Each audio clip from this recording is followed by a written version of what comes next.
Salut bande de photographes. Oui, je sais, la tout fait partie, mais il y a une bonne raison, c'est que je viens de me rendre compte que je ne suis pas un artiste. Donc qui dit pas artiste dit j'ai pas le droit de garder la touffe.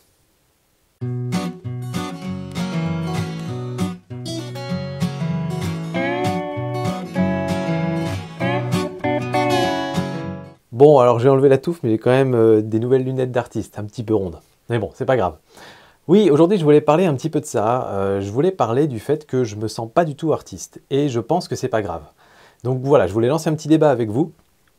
Quand on parle de photographie, on parle souvent d'un art, on parle souvent d'artiste photographe, on parle souvent de créer son art, etc. Et moi, je me suis jamais trop senti à l'aise avec cette dénomination-là. J'ai déjà fait une vidéo de 1er avril où je jouais un petit peu l'artiste blasé et compagnie, mais il y avait un petit peu de vrai dans tout ça.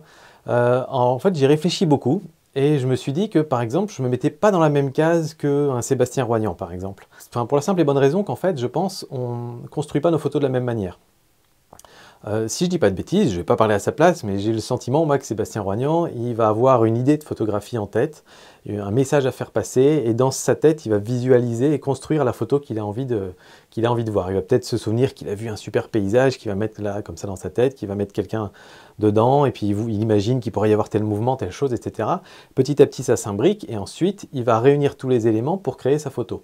Ou alors, peut-être qu'il a juste une vision, entre guillemets, dans sa tête, et qu'il se dit ensuite, il faut que je trouve le paysage qui va marcher, il faut que je trouve la personne, le modèle qui va marcher, j'ai des idées de lumière, etc. en fonction de ça. Moi, c'est pas du tout ma démarche. Déjà, j'ai un cerveau qui fait que je suis absolument incapable de visualiser un truc dans ma tête.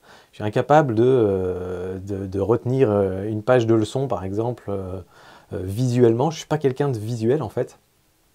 Et donc tout ça pour dire que je ne peux pas conceptualiser ou créer un truc dans ma tête et ensuite me dire comment je vais le matérialiser. Je suis pour le coup complètement à côté de la plaque pour tout ce qui est art complètement abstrait ou je sais pas moi, un grand tableau blanc. Oui, mais c'est parce que je voulais représenter le symbolisme du truc. Bon, ça, on n'en parle même pas. Donc du coup, tout ça pour dire que la façon dont moi je fais des photos, c'est ce que j'appellerais plutôt documentariste, on va dire. C'est-à-dire, j'essaie de vivre des choses, et quand je vis ou que je vois un truc qui me plaît énormément, j'ai envie de le partager, donc j'ai envie de le capturer de la manière dont mon cerveau s'en souvient.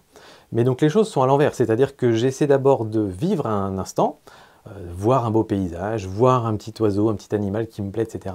Et ensuite, je vais essayer de recréer ce que j'ai vu et ma mémoire sur cette photo.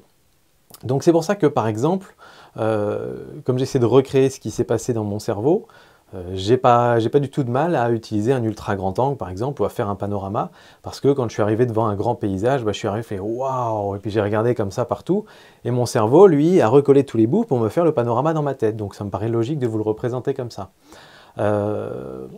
Donc voilà, si vous voulez, c'est comme ça que je fais de la photo, et donc c'est pas forcément 100% réaliste, c'est 100% ce que mon cerveau s'est souvenu.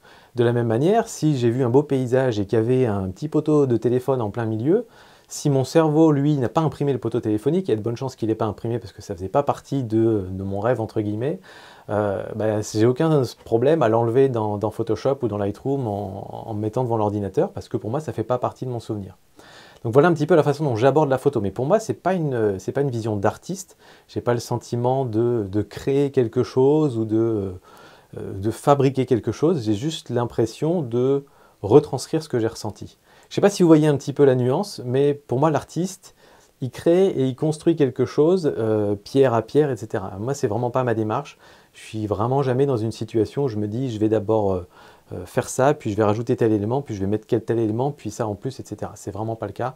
Donc voilà, c'est aussi peut-être une des raisons pour lesquelles, certes je suis photographe, j'aime beaucoup faire du paysage, enfin je dis que je suis photographe, c'est pas mon métier, hein. Mais j'aime beaucoup faire du paysage, mais contrairement à beaucoup de photographes de paysage, j'aime pas particulièrement retourner 15 fois au même endroit juste pour avoir la belle lumière, parce que j'ai une composition et que je veux que tous les éléments s'imbriquent les uns dans les autres. Non, quelque part, pour moi, la photo, c'est le résultat ou le corollaire de mes balades. Et donc, quelque part, j'envisage la photo de paysage comme une perpétuelle découverte de nouveaux endroits. Et quelque part, quand j'ai partagé un des endroits que j'avais découvert, j'ai envie d'aller en voir d'autres et d'en trouver d'autres. Il y a tellement d'endroits magnifiques que j'ai toujours envie d'explorer de nouveaux endroits. Donc voilà, c'est comme ça que je conçois la façon dont je fais des photos. Et tout ce que je voulais vous dire, c'est que je pense que je suis peut-être pas le seul dans cette situation-là, et que quelque part, à mon avis, il n'y a pas de mal à se dire, ben, on peut être photographe sans être artiste.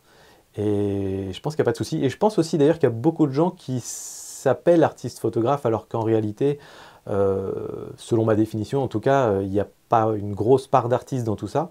Ils peuvent faire des magnifiques photos, c'est pas ça la question. Je pense qu'on peut faire des magnifiques photos d'artistes et des magnifiques photos de photographes documentaristes. Comme on peut faire des très moches photos d'artistes aussi, il n'y a pas de souci. Donc je ne pense pas que ce soit une question de qualité, c'est vraiment une question de construction de la photo et de ce qu'on veut mettre dedans. Voilà, donc si jamais certains d'entre vous se reconnaissent un peu dans ce discours, ben, n'ayez pas honte, entre guillemets, je pense qu'il n'y a aucune honte à ne pas être artiste. Ça n'empêche pas de faire des belles photos, ça n'empêche pas de vouloir partager toutes les choses que vous avez vues. Et ben voilà, donc voilà, je vous ai déballé ça. C'est un petit peu la suite aussi d'une vidéo que j'avais faite il y a bien longtemps, mais qui pour moi reste une vidéo super importante et qui n'avait pas trop marché, sur l'œil du photographe. Je vous invite à aller jeter un coup d'œil. J'expliquais en gros dans cette vidéo tout... comment en fait les règles de photographie entre guillemets qu'on appliquait, le portrait au téléobjectif, pourquoi quand on ferme le diaphragme, ben, on a une plus grande profondeur de champ, etc. Pourquoi toutes ces choses-là étaient en fait corrélées exactement à ce qu'on voit avec nos yeux en permanence. Et voilà, c'était une vidéo que j'avais beaucoup aimé faire, et donc si jamais ça vous intéresse, allez jeter un œil sur cette vidéo-là. Bref, voilà, j'ai fini de blablater. Dites-moi ce que vous en pensez. Est-ce que vous êtes artiste? Est-ce que vous ne vous sentez pas artiste? Est-ce que vous vivez bien avec? Et puis, bah, on discute de tout ça dans les commentaires. Et moi, je vous dis à très bientôt pour d'autres vidéos. Mettez un petit pouce si ça vous plaît. Tiens, je ne demande pas souvent, alors j'essaye. Et puis, abonnez-vous aussi si vous voulez voir plein d'autres vidéos de ce type-là. À bientôt. Ciao.